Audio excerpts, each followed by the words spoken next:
आज हम अपने द्रव्य के तापीय गुण के लेक्चर नंबर 10 पे। और अब हम इस 10 लेक्चर को खत्म करेंगे आज। चलिए। तो आज हमें पढ़ना क्या है, क्रियाकलाप 10.2 और 10 क्रियाकलाप 10.3 दोनों क्रियाकलापों को हम एक ही क्लास में निपटाएंगे। चलिए आगे बढ़ते हैं। तो अब हमें समझना है जो है पुनः जो है हेर्मायन का प्रयोग जो है।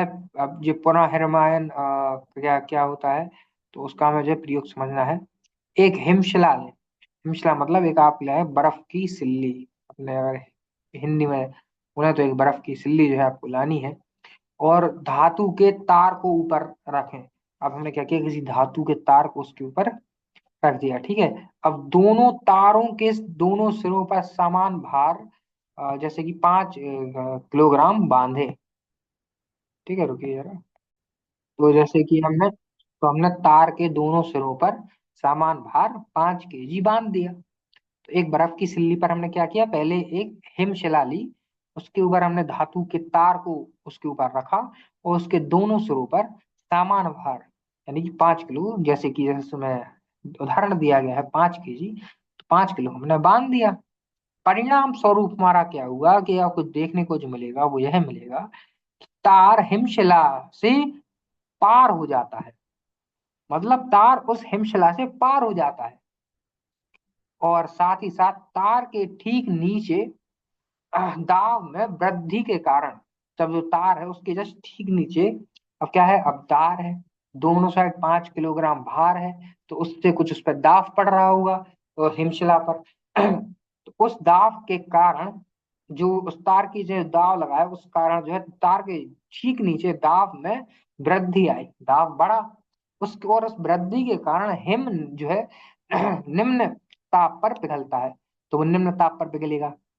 तो तार इसलिए क्यों, क्योंकि अपना जो पिघलना है वो किस पर उस पर डिपेंड करता है, दाब पर। निर्भर किस पर करता है, दाब पर। दाब ज्यादा होगा तो पिघल जल्दी जाएगा। तो जैसे कि दाब बढ़ गया हमारे उस तार की वजह से, तो पिघल जल्दी आना चाहिए। तो इसी कारण तार के गुजरने के बाद ऊपर का जल पुनः हिमीभूत हो जाता है। कहने का मतलब जैसे ही आप तार के गुजरने के बाद ऊपर का जो जल होगा वो वापस से हिमीभूत हो जाएगा। चित्र 10.10 का हम संदर्भ लेंगे, अभी मैं आपको दिखाऊंगा 10.10 चित्र, तो वहां से इसको समझ सकते हैं। फिलहाल पुनः जो है हेरमायन और स्केटिंग। अब क्या होता है, इस प्रक्रिया को हम पुनः हेरमायन कहते हैं। हिमशिला तार से विविक्त नहीं होती। और स्केटिंग का कारण क्या है, तो स्केट के नीचे जल बनने के कारण स्केटिंग संभव होती है। दाब में वृद्धि से जल बनता है। अब दाब में जो वृद्धि होती है उससे जल बनता है, जो स्नेहक यानी लुब्रिकेंट बोलते हैं इंग्लिश में की तरह कार्य करता है। अब ये रहा वो चित्र 10.10 जिसका हमको संदर्भ कुछ समय पहले दिया गया था। अब इसमें अगर मैं आपको दिखाऊं तो ये रहा वो तार जिसकी हम बात कर रहे थे। दोनों तरफ हमने 5 किलोग्राम हमने भार जो है टांगा हुआ है, और ये रही हमारी शिला जिसकी हम बात कर रहे थे। अब तो इसी के कारण जब ये तार यहाँ पर ऐसा है तो उसके नीचे दाब पड़ता है, और दाब के कारण जो है जो शिला है उस पर दाब के कारण वो पिघलना शुरू कर देती है। कुछ इस प्रकार हमारा ये होता है। अब जल में ताप की वृद्धि और अवस्था परिवर्तन।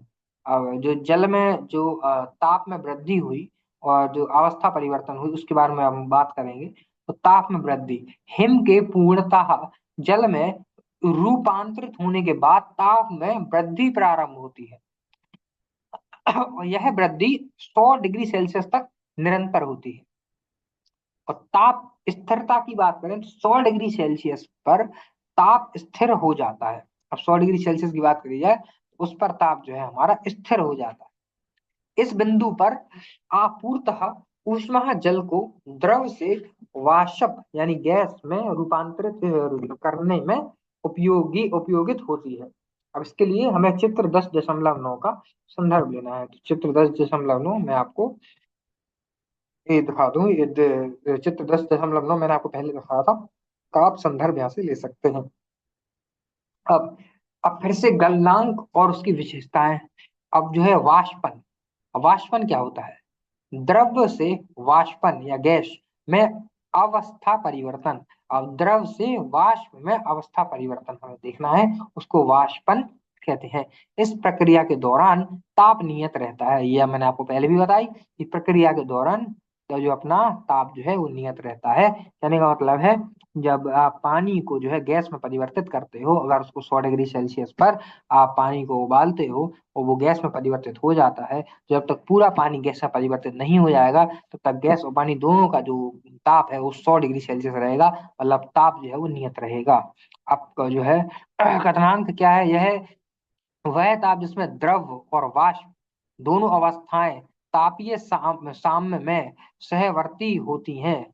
और जल का जो कथांक है जो है कथनांक है, जल का कथनांक हमें पता ही है 100 डिग्री सेल्सियस होता है। और इसका क्रियाकलाप देखें, जो जल के जो है कथन की प्रक्रिया को समझने के लिए इसको हम प्रयोग करते हैं। अब जल का ताप, हाँ, और भाप का बनना। अब प्रयोग विधि। अब आधे से अधिक जल से भरा एक गोल पेंदी का फ्लास्क लें। हमने गोल पेंदी का फ्लास्क लिया और उसमें आधे से अधिक हमने जल भरा। फ्लास्क के मुख पर कॉर्क लगाएं जिसमें दो भेद हों, एक तापमापी के लिए और दूसरा भाप निकास के लिए। ये जिससे हम तापमापी करेंगे, टेम्परेचर उस थर्मोमीटर डाल के, तो उसमें थर्मोमीटर डाल के हम उसमें तापमापी करेंगे। और दूसरे जो भेद होंगे उसमें से हम भाप निकास के लिए जो दूसरा भेद है वो हम डालेंगे। और फ्लास्क को बर्नर के ऊपर रखेंगे। चित्र 10.11 में मैंने इसको दिखाया है, मैं उसको अटैच कर दूंगा। तो फ्लास्क को जो है मैं बर्नर के ऊपर जो है रखना है, उससे जो है हम उसको ऊर्जा देंगे, कह सकते हैं ऊर्जा देंगे, और हम उसको जो है उसका ताप जो है बढ़ाएंगे। चित्र 10.11 में है, हमने दिखाया है। अभी आपको चित्र भी एक बार दिखा देते हैं। ये रहा हमारा वो चित्र जिसकी मैं बात कर रहा था। तो ये रहा हमारा, देखा जाए तो मैंने आपको इसमें से दर्शाया है कि एक जो है छेद में हमने थर्मोमीटर डाल रखा है ताप मापन के लिए, और दूसरा हमने भाप निकलने के लिए दूसरा जो है छेद हमने दिखाया है। और इसमें जो है हम इस जो पानी को है गर्म कर रहे हैं बर्नर के ऊपर।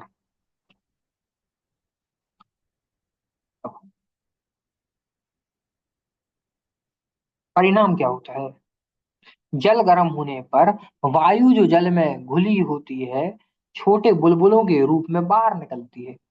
अब भाप के बुलबुले फ्लास्क की तली में बनते हैं।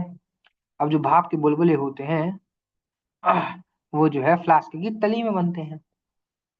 अब कथन और भाप का संघनन। अवलोकन क्या है? भाप के बुलबुले जब शीतल जल के पास पहुंचते हैं तो संघनित होकर अदृश्य हो जाते हैं। जल का ताप 100 डिग्री सेल्सियस पर पहुंचने पर कथन शुरू होता है।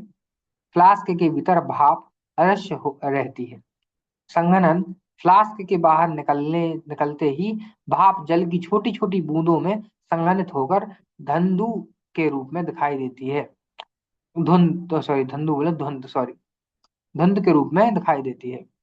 तो आप, जैसे मैं अगर आपको बताऊं, अगर आप कभी नोटिस देखा हो आपने, तो कभी आप घर पर पानी उबालते हो और उसके ऊपर अगर प्लेट रख देते हो तो प्लेट के ऊपर पानी की छोटी छोटी बूंदें आने लगती हैं, क्योंकि भाप उसमें जो है हमारी पानी में परिवर्तित हो जाती है।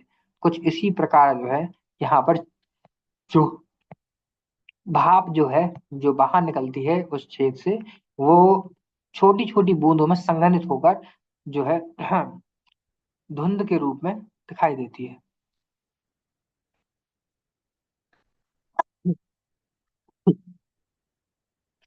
सॉरी। अब दाब और कथनांक का हम संबंध से जो है संबंध देखेंगे। भाप जो है निकास बंद करने पर फ्लास्क में दाब बढ़ता है और जो है कथन स्वयं रुक जाता है। जल में कथन प्रक्रिया पुनः प्रारंभ करने के लिए दाब पर निर्भर करते हुए और भी अधिक ऊष्म की आवश्यकता होती है। इसमें क्या है, और भी अधिक ऊष्म की आवश्यकता होती है। अब जब दाब में वृद्धि के साथ कथनांक बढ़ता है, ये बात हमें पता है कि जब दाब में द्राव दाब में वृद्धि के साथ जो है कथनांक बढ़ता है। और जल में जो है कथन प्रक्रिया अपना अपना आरंभ करने के लिए दाब पर निर्भर करते हुए और भी अधिक ऊष्मा की आवश्यकता होती है। अब देखिए दाब में कमी और कथनांक का घटाव। अब फ्लास्क को ठंडा करके अ, भाप संघनित कर भीतरी दाब घटाया जाता है। अब फ्लास्क को ठंडा करके क्या करते हैं, भाप संघनित कर भीतरी दाब को घटाया जाता है। और निम्न जो है दाब पर जल का कथन निम्न ताप पर आरंभ हो जाता है। ये बात भी हमें पता है। पहाड़ी क्षेत्रों में खाना पकाना कुछ कठिन होता है क्योंकि वायुमंडलीय दाब कम होने से जल का क्वथनांक जो है घटता है। और जब क्वथनांक घटता है तो उससे जो है हम जो पहाड़ी क्षेत्रों में खाना पकाना कुछ कठिन हो जाता है। अब दाब कोर, तो दाब बढ़ाकर क्वथनांक बढ़ाया जाता है जिससे पाक प्रक्रिया जो है प्रक्रिया तेज हो जाती है। तो दाब बढ़ाकर जो है हम क्वथनांक को बढ़ाते हैं। अब देखिए उर्ध्वपातन प्रक्रिया। उर्ध जो है वर्तपातन प्रक्रिया, कुछ पदार्थ ठोस से सीधे वाष्प अवस्था में चले जाते हैं। मतलब ठोस से सीधे वाष्प अवस्था में चले गए। जैसे कि मैं अगर आपसे कहूँ कि हमारी जो बर्फ है उसको सीधा मैं भाप बना दूं, तो ये जो है इस प्रक्रिया को हम ऊर्ध्वपातन कहते हैं। ऊर्ध्वपातन पदार्थ शुष्क हिम, ठोस CO2, आयोडीन, इन जैसे पदार्थ में होती है। कुछ जो है ऊर्ध्वपातन के दौरान ठोस और वाष्प अवस्था तापीय साम्य में सहवर्ती होती है। मानक वायुमंडलीय दाब पर पदार्थ का क्वथनांक प्रसामान्य क्वथनांक कहलाता है। तो उसकी कथा क्वथनांक को क्या बुलाते हैं, इसे क्वथनांक को हम बुलाते हैं प्रसामान्य क्वथनांक। तो यहाँ तक हमारा जो है हमने आज क्या क्या पढ़ा। आज हमने दोनों क्वथनांकों को निपटाया, दोनों में क्रियाकलाप निपटाई। क्रियाकलाप दशमलव 10.2, क्रियाकलाप नंबर 10.3। हाँ, हालांकि क्रिया 10.2 और 10.3 क्रिया हमने आपको मेंशन नहीं की दो, क्यों मैंने उसको दोनों को मैंने बताया नहीं, मैंने मिक्स कर दिया। और आपको बस मैंने चीजें जो समझाने की कोशिश की वो कुछ ऐसी थी कि मैंने सारी क्रियाकलाप मतलब एक अपनी क्वथनांक क्रियाकलाप कंप्लीट कर दी है। और आपका अब आप दोनों क्रियाकलापों को पढ़ सकते हैं। क्रियाकलाप से आपको ये समझ में आया होगा कि जो नॉर्मल सी चीजें हम घर में देखते हैं वो चीजें कैसे हम फिजिक्स में जब हम उसको इस अपना भौतिकी के उसमें देखते हैं तो हमें कैसी चीजें बिल्कुल ऐसी दिखाई पड़ती हैं कि कि हम उनको नजरिया ही बदल जाता है हमारा। जैसे कि आपने भाप को घर में पानी को भाप में परिवर्तित होते तो देखा होगा, लेकिन आपने कभी ये नहीं सोचा होगा कि इसके पीछे क्या इसका का प्रक्रिया है या कैसे है होता है।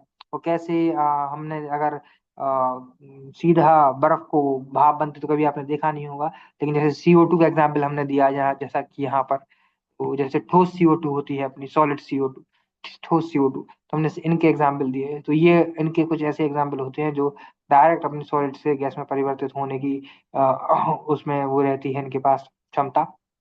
तो जो है जो हम ऊर्ध्वपातन पदार्थों में न बुलाते हैं।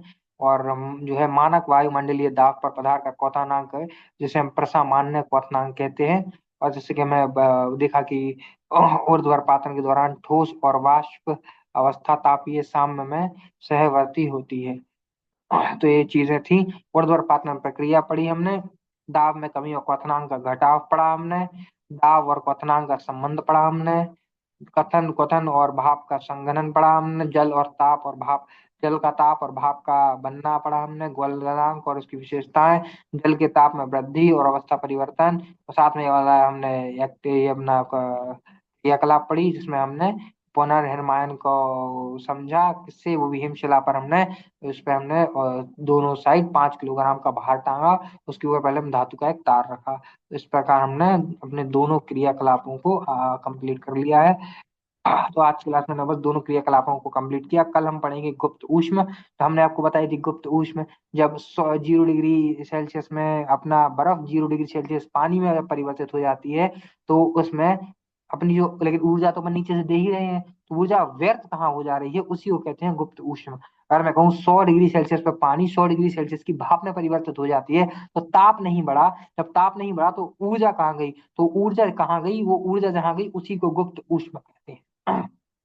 इसके बारे में पहले हमने बताया था, लेकिन अब हम इसको और डिटेल में पढ़ेंगे। तो गुप्त ऊष्मा हमारा अगला टॉपिक है, कि वो जो ऊर्जा हमने दी है जिसकी वजह से ताप नहीं बढ़ा, तो ऊर्जा गई कहाँ, तो वो गई कहाँ, उस ऊर्जा को हम पढ़ना है गुप्त ऊष्मा। तो अगली कक्षा में पढ़ेंगे, यहाँ तक रीडिंग लगा कर आइएगा। और जो टॉपिक अगला है गुप्त ऊष्मा, उसकी एक बार रीडिंग लगा लीजिएगा, जो मैंने अभी तक पढ़ा है उसको एक बार पढ़ लीजिएगा एनसीईआरटी से। चलिए मिलते हैं अपनी अगली कक्षा में। Tata bye bye.